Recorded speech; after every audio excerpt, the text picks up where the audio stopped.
ঋতব্রতর সামনে ঘুরঘুর করেও শেষ রক্ষা হলো না। এতদিন যেন নাগালের বাইরে ছিলেন তিনি, কিন্তু শেষ পর্যন্ত সেই নির্মল ঘোষের হাতেই পড়ল পুলিশের হাতকড়া।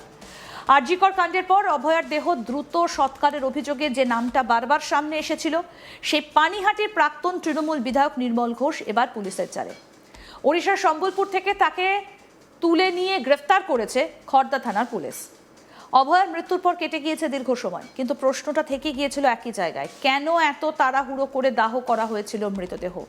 কেন পরিবারের সম্মতি পাওয়ার আগেই মরদেহ শ্মশানের পথে? সেই প্রশ্নের উত্তর খুঁজতে গিয়ে তদন্তকারীদের নজরে বারবার এসেছিল নির্মল ঘোষের নাম।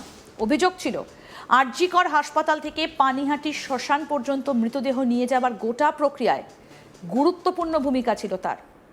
অভয়ার বাবা মায়ের অভিযোগ ছিল আরও গুরুতর। তাদের দাবি, বাড়িতে দেহ নিয়ে যাওয়ার আগেই দ্রুত সেটা শ্মশানে পাঠানোর ব্যবস্থা করা হয়েছিল। পরিবারের সদস্যদের সঙ্গে প্রয়োজনীয় আলোচনা না করেই দাহের সিদ্ধান্ত এগিয়ে নিয়ে যাওয়া হয়। এমনকি অন্য দেহের আগে অভয়ার দেহ সৎকার করা হয়েছিল বলেও অভিযোগ ওঠে। ফলে শুরু থেকেই তৈরি হয়েছিল একের পর এক প্রশ্ন। কিসের এত তাড়া? কার নির্দেশে এই তৎপরতা? কেন পরিবারের সম্মতিকে গুরুত্ব দেওয়া হলো না? সময় গড়িয়েছে, তদন্তের পরিধিও বেড়েছে। শ্মশানের কর্মীদের বক্তব্যে উঠে এসেছে দ্রুত দাহের প্রসঙ্গ।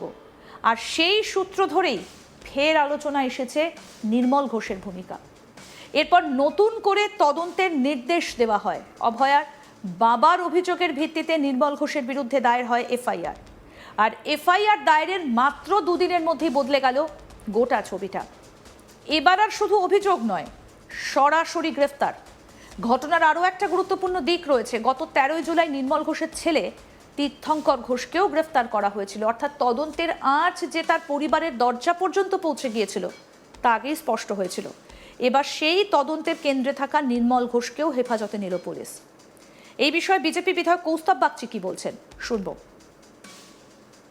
তো হবেনি, কারণ 9ই আগস্ট যেদিনকে অভয়ার এই ঘটনা ঘটে, আমি নিজে এই ঘটনার সাক্ষী এবং আমি এটা পুলিশকে বলেওছি যে এই বিষয়ে আমারও যদি সাক্ষ্য প্রমাণ লাগে নিশ্চয়ই দেব। সেদিনকে নির্মল ঘোষের তৎপরতা আমরা দেখেছি। অভয়ার মৃতদেহ ওই আরজিকর হাসপাতাল থেকে বার করে নিয়ে গিয়ে বাড়ির লোকজনকে পারলে তাদের অ্যাবসেন্সে জ্বালিয়ে দেয়, এরকম একটা ব্যাপার। আমি এই কথা বারংবার বলেছি। নির্মল ঘোষকে সেই দিন ওই শ্মশানে ওকে বিধায়ক বলে মনে হচ্ছিল না, ওনাকে ডোম বলে মনে হচ্ছিল। খুব স্বনামধন্য একজন পরিচিত, খুব মানে কি বলবো তোমাকে, কর্মযোগী একজন ডোম, যে খুব নিপুণভাবে মৃতদেহ সৎকার করতে পারে।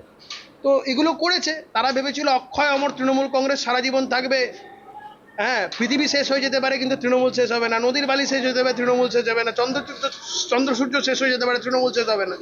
তাদের এটা বোঝার একটা অক্ষমতা ছিল যে সময় কারুর চিরকাল সময় নাহি যায়। অবস্থার পরিবর্তন হয়েছে, পরিস্থিতির পরিবর্তন হয়েছে।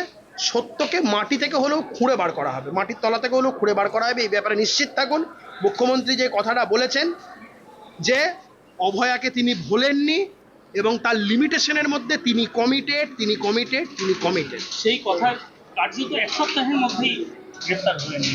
মুখ্যমন্ত্রী এমনিতে কথা কম, কাজ বেশিতে বিশ্বাসী। এটা মমতা বন্দ্যোপাধ্যায় নয়, যা পারলেন সব বলে দিয়ে গেলাম, কিন্তু কাজের ক্ষেত্রে অশ্বডিম্ব। যা বলছেন তাই করছেন, এটাই শুভেন্দু অধিকারী মহাশয়। আর এখানেই যেন দীর্ঘদিনের একটা রহস্য নতুন মোড় নিল। যে মানুষটিকে অভয়ার দেহ শ্মশানে পৌঁছে দেবার ঘটনায় গুরুত্বপূর্ণ ভূমিকায় থাকার অভিযোগ ঘিরে এতদিন প্রশ্ন করা হচ্ছিল, আজ সেই মানুষই পুলিশের হাতে বন্দী। আমাদের প্রতিনিধি দীপক দেবনাথ কি প্রতিবেদন তুলে ধরেছেন, দেখবো এবার। দেখো, অবশেষে পানিহাটির যে প্রাক্তন তৃণমূল কাউন্সিলর নির্মল ঘোষ, তাকে গ্রেপ্তার করা হয়েছে। যেটা জানা যাচ্ছে যে উড়িষ্যা থেকে তাকে গ্রেপ্তার করা হয়েছে। সম্ভবত সেখানে ট্রানজিট রিমান্ডে নিয়ে তারপরে পশ্চিমবঙ্গে নেওয়া হবে এবং তারপরে ব্যারাকপুর আদালতে তোলা হবে, এমনটাই খবর রয়েছে। যে তুমি জানো যে এই নির্মল ঘোষ, তার বিরুদ্ধে কিন্তু একাধিক মামলা রয়েছে, যার মধ্যে অন্যতম সেটি হচ্ছে যে 2024 সালের যে আরজিকর যে তরুণী যে চিকিৎসক, তার উপরে যে নির্যাতন হয়েছিল, সেই ঘটনায় তার যে মৃত্যু হয়েছিল, সেই মৃত্যুর পর তার যে দেহ, সেই দেহ কিন্তু তাড়াতাড়ি পুড়িয়ে ফেলা হয়েছিল, এরকমটাই অভিযোগ। এবং সেদিন রাত্রেবেলা যখন 9ই আগস্ট যখন তার সেই ডেড বডি অর্থাৎ সেই দেহ যখন তার বাড়িতে আসে এবং তার মা বাবার সম্মতি ছাড়াই তড়িঘড়ি করে কিন্তু সেই পানিহাটি যে শ্মশান সেই শ্মশানে নিয়ে যাওয়া হয় এবং সেখানে পুড়িয়ে ফেলা হয় এবং সে সময় তাকে বলা হয় মানে ওই যে পানিহাটির যে দায়িত্বপ্রাপ্ত যেই ব্যক্তি ছিলেন শ্মশান ঘাটে তাকে বলা হয় যে একটি ভিআইপি বডি আসছে, ভিআইপি লাশ আসছে, যেন তাড়াতাড়ি তাকে সৎকার করা হয়। এবং এই নিয়ে বারংবার আমরা দেখেছি যে আরজি করে সে নিহত তরুণী চিকিৎসকের যে মা, বর্তমান তিনি পানিহাটির যে বিধায়ক, বিজেপি বিধায়ক রত্না দেবনা, তার অভিযোগ ছিল যে তাকে না জানিয়ে এবং তথ্য প্রমাণ লোপাটের অভিযোগ এনেছিলেন এই নির্মল ঘোষের বিরুদ্ধে, যে তাকে সে সময় রেখে দেওয়া হলে হয়তো অনেক তথ্য প্রমাণ পাওয়া যেত এবং তারা এটিও চেয়েছিলেন যে আরেকবার ময়না তদন্ত হোক, কিন্তু সেই কারণেই হয়তো তাদের এই দেহটিকে তাড়াতাড়ি পুড়িয়ে দেওয়া হয়েছিল, তার মেয়ের দেহটিকে। এবং এই নিয়ে বারংবার অভিযোগ হয়েছিল এবং সম্প্রতি তুমি জানো যে 2 বছর পূর্তি হয়েছে এবং 2 বছর পূর্তি উপলক্ষে গত 9 আগস্ট পানিহাটি যে লোক সংস্কৃতি ভবন সেখানে একটি অনুষ্ঠান ছিল, সেই স্মরণ সভাতে উপস্থিত ছিলেন মুখ্যমন্ত্রী শুভেন্দু অধিকারী এবং সেখান থেকে তিনি কিন্তু এইরকম একটি বার্তা দিয়েছিলেন যে কোনো রকম রেয়াত করা হবে না, যারা দোষী তাদেরকে উপযুক্ত শাস্তি দেওয়াই হবে। এবং তারপরেই আমরা দেখলাম যে খড়দা থানায় একটি নতুন করে এফআইআর দায়ের করা হয় কাদের বিরুদ্ধে? এই নির্মল ঘোষ ছিলেন, পাশাপাশি ছিলেন যেই রত্না দেবনাথ, অর্থাৎ সেই যে পানিহাটির নির্যাতিতা তরুণী চিকিৎসক, নিহত তরুণী চিকিৎসক, তার যে প্রতিবেশী সঞ্জীব কাকু যাকে বলতেন, অর্থাৎ সঞ্জীব মুখার্জি, যিনি একটা সময় কাউন্সিলর ছিলেন সিপিআইএমের, সেই কাউন্সিলর, পাশাপাশি সোমনাথ দিন যিনি তৃণমূলের নেতা এবং যে পানিহাটি পৌরসভা সেই পৌরসভার প্রাক্তন চেয়ারম্যান। এবং এই 3 জনের বিরুদ্ধেই মূলত সেই অভিযোগের আঙুল উঠেছিল যে তারাই 3 জন দাঁড়িয়ে থেকে পানিহাটি শ্মশানে এই দেহ সৎকার করেছিল, তাড়াতাড়িভাবে করেছিল। এবং এর বিরুদ্ধে অভিযোগ ওঠার পরেই কিন্তু আমরা দেখলাম যে গত 2 দিন আগেই সেই পানিহাটি এই খড়দা থানায় একটি ফ্রেশ এফআইআর দায়ের করা হয় এবং এই 3 জনের নাম হয়। এবং তারপরেই আমরা শুনলাম যে আজকে হঠাৎ করে আমরা খবর পেলাম যে সেটিকে যে এই যে নির্মল ঘোষ, অর্থাৎ পানিহাটির যে প্রাক্তন বিধায়ক, তৃণমূল বিধায়ক, তাকে কিন্তু গ্রেপ্তার করা হয়েছে। এবং এটি নিয়ে কৌস্তব বাগচি, ব্যারাকপুরের যে বিজেপি বিধায়ক, তিনি একটি মন্তব্য করেছেন, তাকে ডোমের সঙ্গে তুলনা করেছেন। কারণ তুমি জানো যে যেভাবে সেই রাত 9 আগস্ট 2024 যেভাবে তাড়াতাড়ি পুড়িয়ে দেওয়া হয়েছিল এবং দায়িত্ব নিয়ে পুড়িয়ে দেওয়া হয়েছিল, সেই ঘটনার পরিপ্রেক্ষিতে তাকে ডোমের সঙ্গে তুলনা করেছেন কৌস্তব বাগচি।